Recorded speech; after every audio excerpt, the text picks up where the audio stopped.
नमस्कार साथियों, मैं पल्लवी तिवारी आप सभी का स्वागत करती हूँ आपके अपने हिंदी वाली चैनल पे।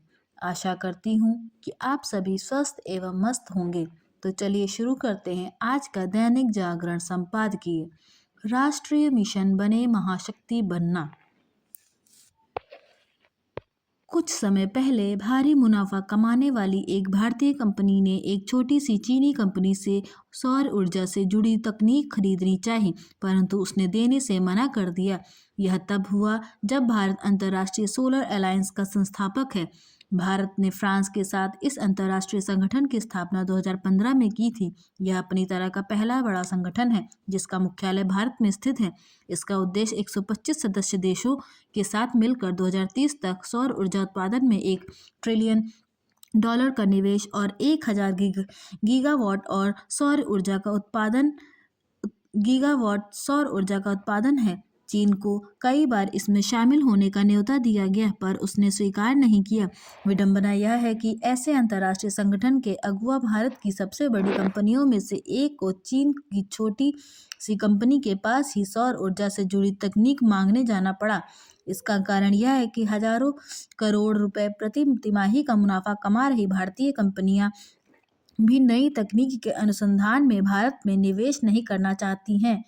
वे खुदरा माल सेवाओं के आपूर्तिकर्ता मात्र के रूप में अपने व्यापार का विस्तार कर रही हैं और टेक्नोलॉजी के लिए दूसरे देशों पर निर्भर हैं। इसी कमजोरी के चलते हम विश्व स्तर पर नेतृत्व देने में अक्षम हैं। विश्व शक्तियां हमें अक्षम ही बने रहने देना चाहती हैं। इसका ताज़ा उदाहरण अमेरिका के नेतृत्व वाला पैक्स सिलिका गठजोड़ है। पैक्स सिलिका महत्वपूर्ण तकनीकी क्षेत्रों में काम आने वाले दुर्लभ खनिजों की आपूर्ति और प्रसंस्करण से जुड़ी आपूर्ति श्रृंखलाओं को पिरोकर चीन जैसे देशों के इस क्षेत्र पर नियंत्रण से निकलने के उद्देश्य से बनाया गया है। पहले भारत ने इससे जुड़ने की इच्छा जताई थी, परंतु ट्रंप प्रशासन ने उसे नकार दिया था। इस पर भारत के कुछ उद्योगपतियों ने कहा था कि यदि सरकार उनके साथ सहयोग करे तो वे दुर्लभ खनिजों का खनन और प्रसंस्करण भारत में कर सकते हैं। भारत के पास चीन और ब्राजील के बाद दुर्लभ खनिजों का विश्व का तीसरा सबसे बड़ा भंडार है, जबकि अमेरिका इस मामले में विश्व में 7वें नंबर पर है।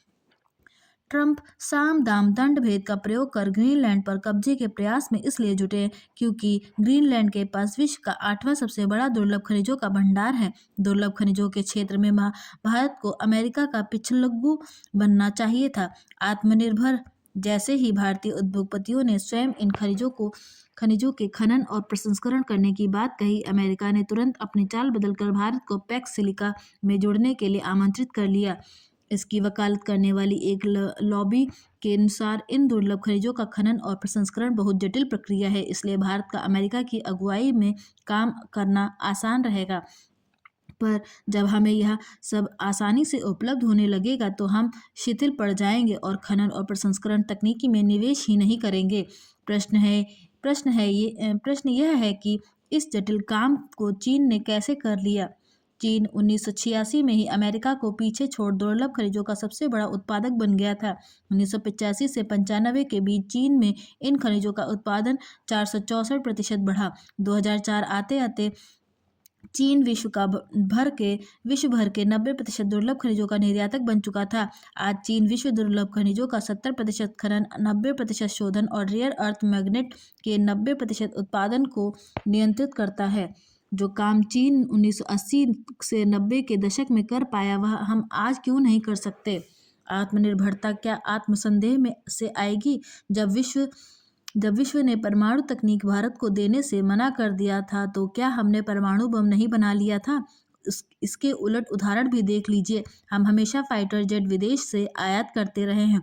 इसके चलते हम आज तक इस क्षेत्र में आत्मनिर्भर नहीं हो सके हैं, जबकि विश्व की हर महाशक्ति अमेरिका, रूस, फ्रांस, यूरोपीय संघ, चीन अपने फाइटर जेट और उसके इंजन स्वयं बनाते हैं। खबरें हैं कि भारत को एक बार फिर लाखों करोड़ रुपए खर्च करके फ्रांस, रूस या अमेरिका में से किसी एक से फाइटर जेट आयात करने पड़ेंगे, क्योंकि भारतीय वायुसेना के पास लड़ाकू विमानों के बस अब मात्र 29 स्क्वाड्रन ही बाकी हैं, जबकि होने कम से कम 42 स्क्वाड्रन चाहिए। यह स्थिति इसलिए है क्योंकि तेजस का उत्पादन समय से नहीं हो पाया और स्वदेशी जेट इंजन बनाने का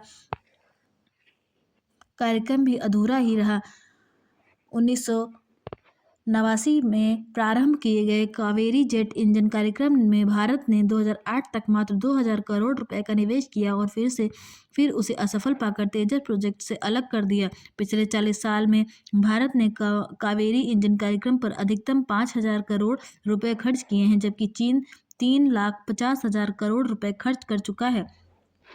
आज चीन के पास छठी पीढ़ी के स्वनिर्मित लड़ाकू विमान J-20 के लिए अपना जेट इंजन तैयार है, जबकि हम चौथी पीढ़ी के लड़ाकू विमान विदेश से खरीदने के लिए 3-4 लाख करोड़ रुपए खर्च करने वाले हैं।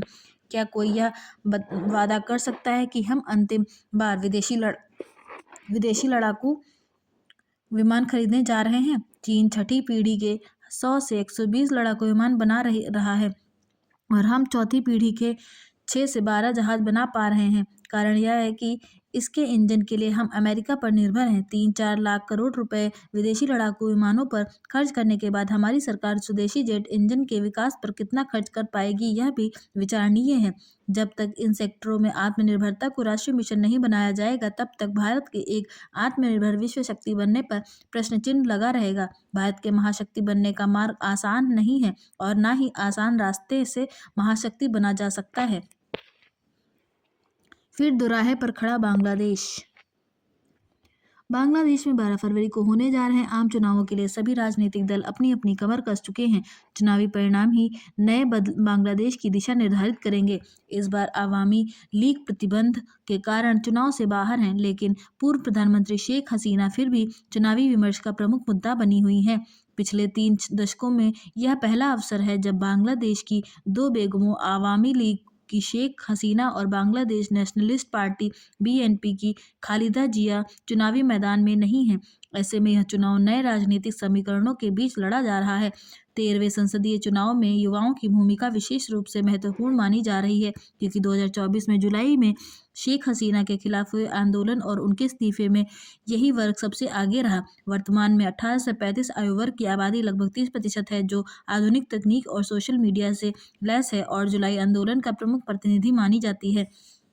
सवाल यह है कि क्या यह युवा वर्ग छात्र आंदोलन से उभरी जातीय नागरिक पार्टी यानी नेशनल सिटीजन्स पार्टी NCP के समर्थन देगा या पारंपरिक दल अपने प्रशासनिक अनुभव और संगठनात्मक मजबूती के बल पर फिर सत्ता में लौटेंगे। लंदन में 17 वर्षों के निर्वासन के बाद खालिदा जिया के पुत्र तारिक रहमान ने BNP की कमान संभाली है। पिछले साल 25 दिसंबर को उनकी बांग्लादेश वापसी के दौरान उमड़ी भीड़ से स्पष्ट हुआ कि 2024 के आंदोलन का राजनीतिक लाभ BNP को मिला है और आगामी चुनावों में उससे काफ़ी उम्मीदें हैं। ढाका पहुंचने पर तारिक रहमान ने कहा, आई हैव अ प्लान, यानी मेरे पास बांग्लादेश के विकास की योजना है। इसी आधार पर पार्टी ने अपने घोषणा पत्र सबसे पहले राष्ट्रीय बदलाव, सामाजिक समानता, आर्थिक स्थिरता, क्षेत्रीय विकास और धार्मिक सौहार्द जैसे मुद्दों को प्रमुखता दी है। बांग्लादेश के चुनावी इतिहास में मुद्दों से अधिक पार्टी और नेतृत्व का प्रभाव रहा है और तारिक रहमान ने पिछले 1.5 वर्षों में इसी दिशा में काम किया है। विदेश में रहते हुए भी वे ऑनलाइन माध्यम से पार्टी से जुड़े रहे। चुनावी गणित के लिहाज से BNP इस समय एक मजबूत पार्टी मानी जा रही है, जिसे आवामी लीग की अनुपस्थिति का भी लाभ मिल सकता है। हालांकि BNP मजहबी ध्रुवीकरण से बचते हुए अल्पसंख्यक और अवामी लीग समर्थक वोटों को आकर्षित करने की कोशिश कर रही है। जमात-ए-इस्लामी पहली बार खुलकर नेतृत्व की राजनीति में सामने आई है।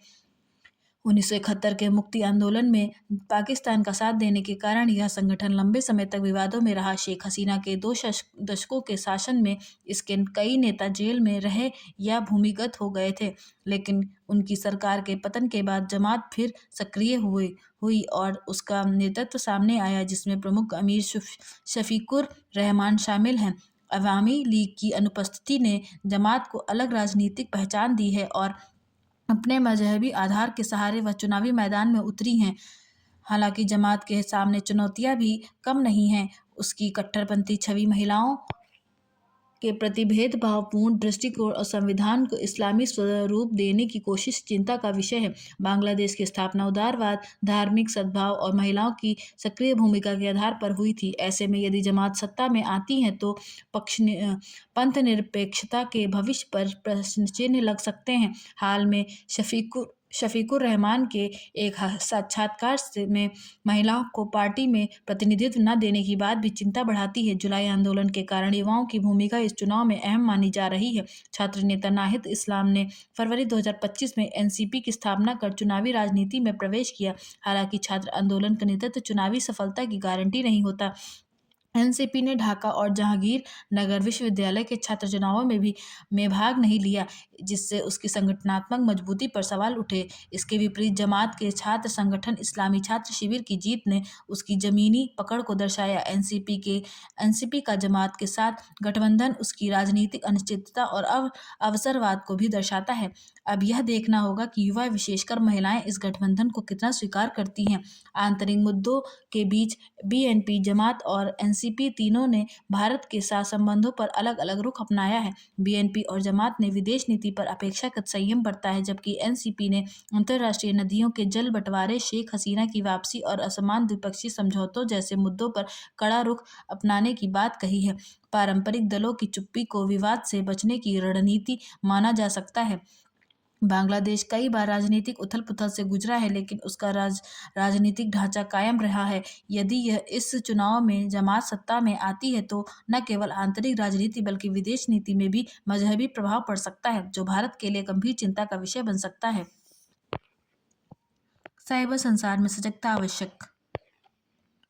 इंटरनेट की दुनिया ने जीवन को आसान बनाया है, सुविधाओं को सुलभ किया है और संवाद के दायरे को व्यापक बनाया है। दुनिया की बड़ी आबादी के लिए यह अनुभूतियों, सूचनाओं और जानकारियों को साझा करने का प्रमुख मंच बन चुका है। हालांकि इसके साथ जुड़े जोखिम भी कम नहीं हैं। विशेष रूप से इंटरनेट सुरक्षा से जुड़े नियमों और डिजिटल संसार की सही समझ का अभाव कई खतरों को आमंत्रित करता है। इसी संदर्भ में जन जागरूकता बढ़ाने के उद्देश्य से 2004 से हर साल 10 फरवरी को सुरक्षित इंटरनेट दिवस मनाया जा रहा है। इंटरनेट सुरक्षा और डिजिटल साक्षरता से जुड़े जागरूकता केंद्रों के यूरोपीय नेटवर्क सेफ ने इसकी शुरुआत की थी।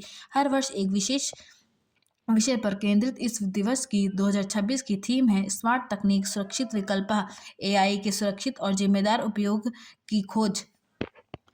वर्तमान समय में उपयोगकर्ताओं की निजता की सुरक्षा एक बड़ी चिंता बन गई है। इंटरनेट से जुड़े अनेक आपराधिक मामले निजी डाटा में सेंध लगाकर अंजाम दिए जाते हैं। स्मार्ट तकनीकी और एआई के दुरुपयोग ने इन चुनौतियों को और गंभीर बना दिया है। इस वर्ष की थीम सभी लोगों को यह समझाने पर बल देती है कि स्मार्ट तकनीकी का उपयोग करते समय सुरक्षित विकल्प चुनने का कौशल और आत्मविश्वास होना कितना आवश्यक है, ताकि इंटरनेट का उपयोग बिना असुरक्षा के किया जा सके।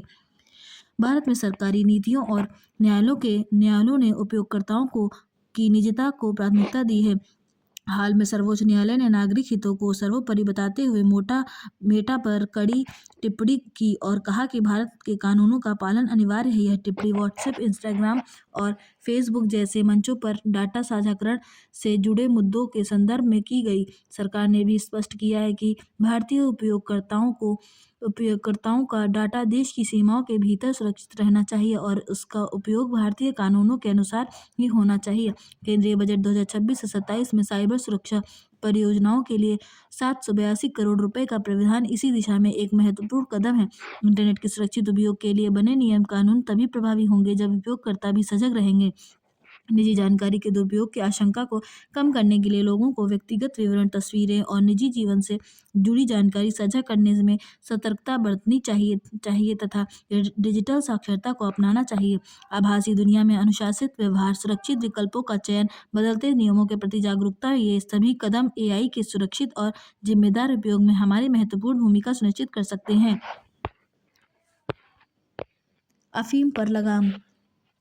झारखंड के ग्रामीण इलाकों और जंगल से सटे क्षेत्रों से एक अच्छी खबर आई है। वन भूमि पर अफीम की खेती करने वालों पर शिकंजा कसने में सरकार सफल हुई है। पुलिस और स्थानीय प्रशासन के साथ साथ वन विभाग के लिए यह खबर राहत प्रदान कर रही है। यह महज सरकारी दावा नहीं होकर प्रमाणित तथ्य है और केंद्र सरकार ने इसको लेकर नारकोटिक्स ब्यूरो को आंकड़े भी उपलब्ध करा दिए हैं।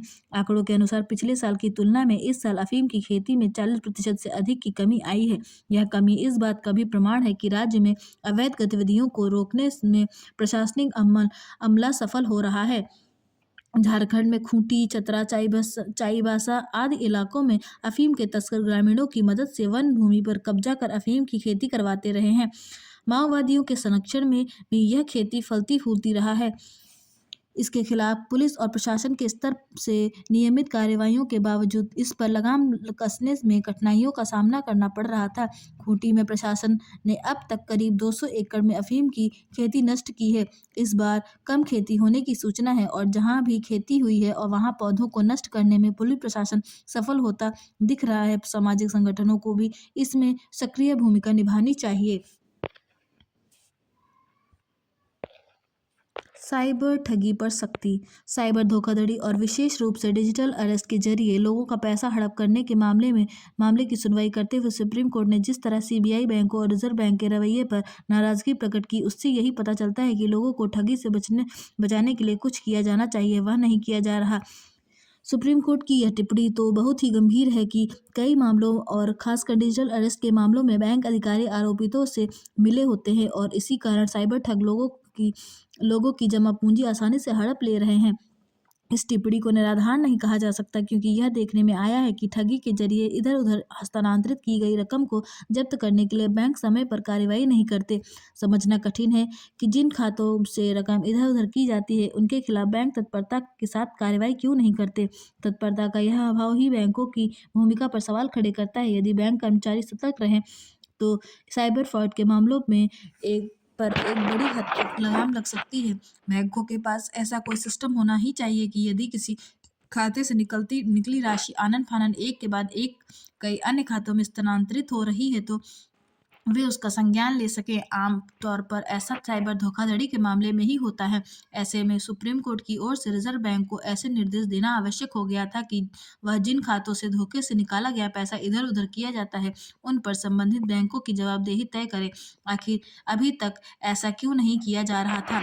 क्योंकि साइबर ठगी के मामलों में पुलिस एवं अन्य एजेंसियों को तत्परता से कार्रवाई करना आवश्यक होता है और प्रायः इसमें ढिलाई देखने को मिलती है। इसलिए सुप्रीम कोर्ट को सीबीआई को भी निर्देश देना पड़ा कि ऐसे मामलों में तेजी से कार्रवाई की जाए। देखना है कि ऐसा हो पाता है या नहीं, क्योंकि साइबर ठगी के मामले जिस तरह बढ़ रहे हैं उसे देखते हुए इसमें संदेह है कि सीबीआई उन सब की जांच करने में सक्षम होगी। स्पष्ट है कि पुलिस को भी साइबर ठगी के मामलों की जांच में समर्थ होना होगा। सुप्रीम कोर्ट ने साइबर ठगी रोकने के लिए गृह मंत्रालय, रिजर्व बैंक और टेलीकॉम अथॉरिटी के बीच तालमेल बढ़ाने की आवश्यकता जताई और इस संदर्भ में स्टैंडर्ड ऑपरेटिंग प्रोसीजर पूरे देश में लागू करने के निर्देश दिए। अच्छा होता कि सरकार अब तक यह काम अपने स्तर पर ही कर लेती। वह इससे अनभिज्ञ नहीं हो सकती कि डिजिटल धोखाधड़ी में 54,000 करोड़ रुपए से अधिक की राशि हड़पी जा चुकी है। यह राशि कई छोटे राज्यों के बजट से भी अधिक है। ऊर्जा, दया, करुणा और कृपा। मानवीय संवेदनाओं के तीन भाव विचार दया, करुणा और कृपा लोक में अनुभव होते हैं। यह तीनों ही मानवता के संपोषक श्रेष्ठ सद्गुण हैं। ये तीनों शब्द मनुष्य की संवेदनशीलता की क्रमिक विकास को मुखरित करते हैं। हृदय में दया का प्रादुर्भाव तब होता है जब हम किसी ऐसे व्यक्ति को देखते हैं जो विपन्न, असमर्थ या कष्ट में है, तो द्रवित होकर उसकी सहायता करने का जो भाव आता है वह दया है। यह परोपकार की प्रथम की सीढ़ी है जो व्यक्ति को परहित की ओर अग्रसर करती है। दया का ही परिष्कृत रूप करुणा है। जहाँ दया में दूसरे का भाव होता है वहीं करुणा में एकात्मता का भाव होता है। करुणा का अर्थ है सामने वाले के दुख को इस तरह अनुभव करना जैसे वह स्वयं का ही दुख हो। करुणा केवल भाव तक सीमित नहीं रहती बल्कि वह व्यक्ति को उस दुख के मूल निवारण के लिए सक्रिय करती है। दया क्षणिक हो सकती है किंतु करुणा एक स्थायी मानसिक अवस्था है जो प्राणी मात्र के प्रति कल्याण की भावना रखती है।